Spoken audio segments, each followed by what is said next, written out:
سب دا بھلا سب دی خیر۔ ہم اہل زاویہ کی طرف سے آپ سب کی خدمت میں سلام پہنچے۔ ہم زاویہ کے اپنے پروگراموں میں اس سے پہلے بھی دعا کے حوالے سے گفتگو کرتے رہے ہیں۔ یہ اتنا طویل موضوع ہے کہ اختتام پذیر ہو ہی نہیں سکتا۔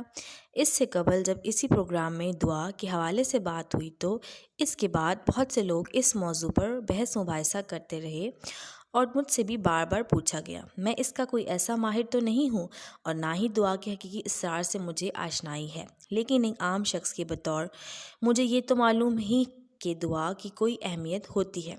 بدقسمتی سے اگر اچانک بیٹھے بیٹھے یا راہ چلتے ہم پر کوئی افتادن آن پڑے تو اس سے پہلے کہ ہم کوئی تدبیر یا اس کے حل کے لیے ترکیب لڑائیں، ہمارے منہ سے فوراً دعا نکلتی ہے کہ اے اللہ ایسا کر دے۔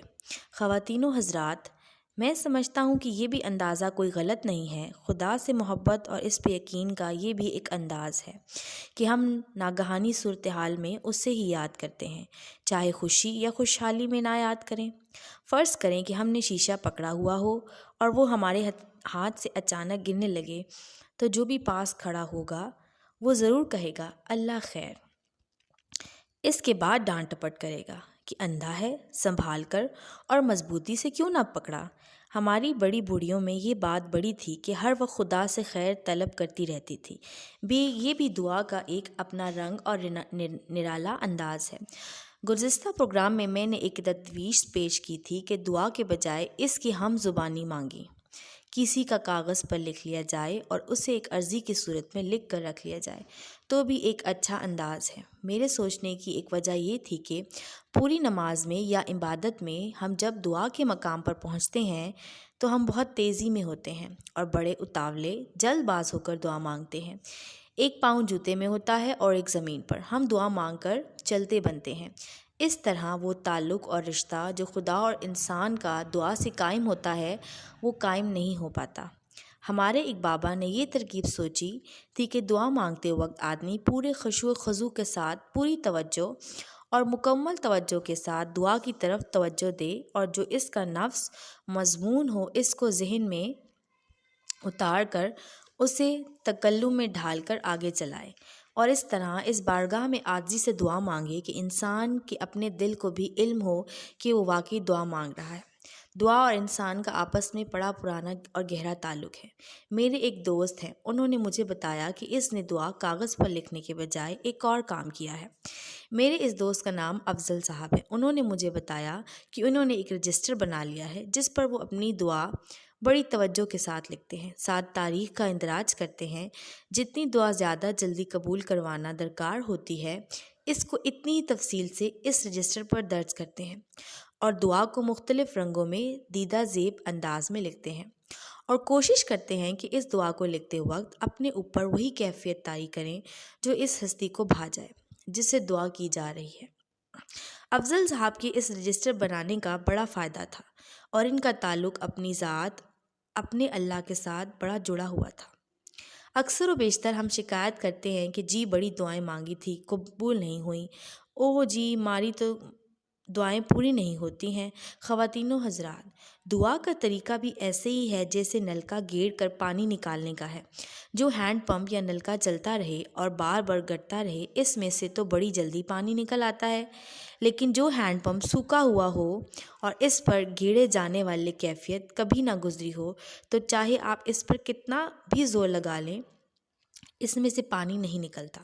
اس لیے دعا کے سلسلے میں آپ کو ہر وقت اس کی حد کے اندر داخل رہنے کی ضرورت ہے کہ آپ ہر وقت دعا مانگتے چلے جائیں اور مانگیں تو توجہ کے ساتھ، جس طرح ہم نے کسی سے ادھار لینا ہو یا کسی نے ہم سے تو ادھار لینے والے کو قرض خواہ بڑا یاد ہوتا ہے، اس کی صحت و سلامتی اور وعدے پر پکا رہنے کے لیے دعائیں کرتا ہے۔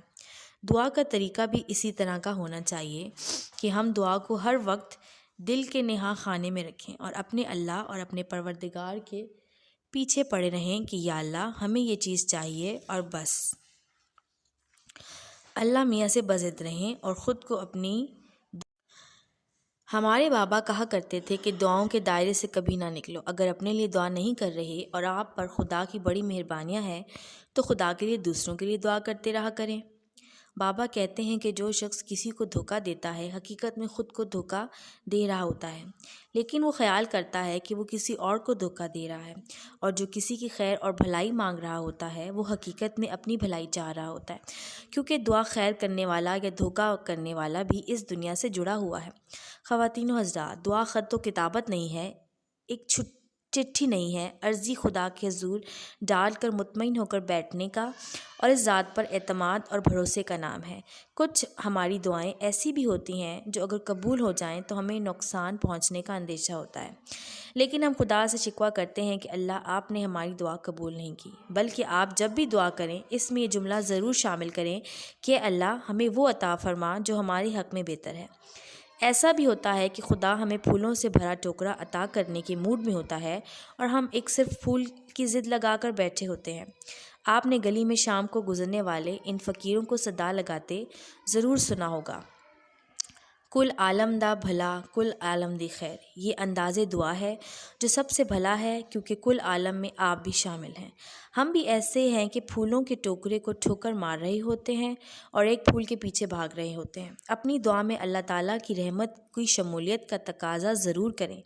دعا کریں کہ اے اللہ میرا کچھ تقاضا بشری ہے، مجھے فلاں چیز چاہیے، لیکن اس میں آپ کی رحمت بھی شامل ہونی چاہیے، اور دعا کی قبولیت اس انداز میں ہو کہ وہ آس پاس کے لوگوں کو پسند آئے۔ اگر آپ خدا سے دعا کریں کہ اے اللہ جو چاہتا ہے ہمیں عطا کر وہی ٹھیک ہے، یہ ٹھیک نہیں ہے، ہو سکتا ہے اللہ آپ کی فقیری عطا کر دے، جبکہ آپ کے پاس CSS افسر بننے یا بڑا افسر بننے کی خواہش ہے، آپ ڈپٹی کمشنر کی جگہ ٹاؤن ہال میں کلرک لگ جائیں۔ اللہ سے یہ دعا کریں کہ اے اللہ مجھے ڈپٹی کمشنر بھی بنا دے، اور پھر ویسا نیک بھی رکھ کہ رہتی دنیا تک لوگ مجھے یاد کریں کہ باوصف کی اس کو ایک بڑی مشکل درپیش تھی، بڑے اختیارات حاصل تھے، لیکن وہ نیک اور دیانت دار ضلع ناظم تھا اور وہ اپنے منصب پر پورا اترا ہے۔ ایک بات آپ ہمیشہ ذہن میں رکھیں، اور مجھے یہ بات میرے بابوں نے بتائی ہے، میں تو اس بات پر اس طرح یقین نہیں کر پایا، لیکن مجھے معلوم ہے کہ آپ پڑھے لکھے ہیں اور خدا کی ذات پر بھروسہ کرنے والے بچے ہیں، آپ ضرور اس پر یقین کامل رکھیں گے۔ دعا بذات خود ایک بڑی نعمت اور دولت ہے، یہ معمولی سا لفظ اپنے اندر بڑی وسعتیں سموئے ہوئے ہے۔ خواتین و حضرات، دعائیں ایک مناسب اور ٹھیک وقت پر قبول کی جاتی ہیں۔ آپ دعا کو خدا کے لیے کبھی معمولی نہ سمجھیں، یہ پروردگار سے رابطے کا ایک سب سے مؤثر ذریعہ ہے۔ میں اور ممتاز مفتی ایک بار ایک ایسے سفر پر گئے جب ہمیں ایک صحرا سے گزرنا پڑا، ہمیں وہاں بڑی مشکل ہو گئی، نہ پانی تھا نہ کھانے کو کچھ، اور ممتاز مفتی کو کوسنے لگا اور میں ان سے کہنے لگا کہ میں نے نہ کہا تھا کہ یہ راستہ اختیار نہ کرو۔ بہرحال ہم چلتے گئے اور اس جانب چلے جس طرف دور ایک جھونپڑی سی بنائی دکھائی پڑتی تھی۔ ہم تھکے ہارے اس جھونپڑی میں پہنچے تو وہاں ایک سندھی ٹوپی پہنے، کندھوں پر شال ڈالے ایک بڑی عمر کے شخص بیٹھے تھے۔ ان کی خستہ حالی پر ہم پر عیاں ہو رہی تھی، لیکن ان میں ایک عجیب طرح کا اعتماد تھا۔ ہمیں دیکھ کر بہت خوش ہوئے، دبا دبا کر گلے ملے، کنستر سے پانی کا لوٹا بھرا، ہمارا منہ دھلوایا۔ ان کی جھونپڑی میں ایک صف سی بچی ہوئی تھی، اس پر ہمیں ایسے بٹھایا کہ جیسے وہ ہمارا انتظار کر رہے ہوں۔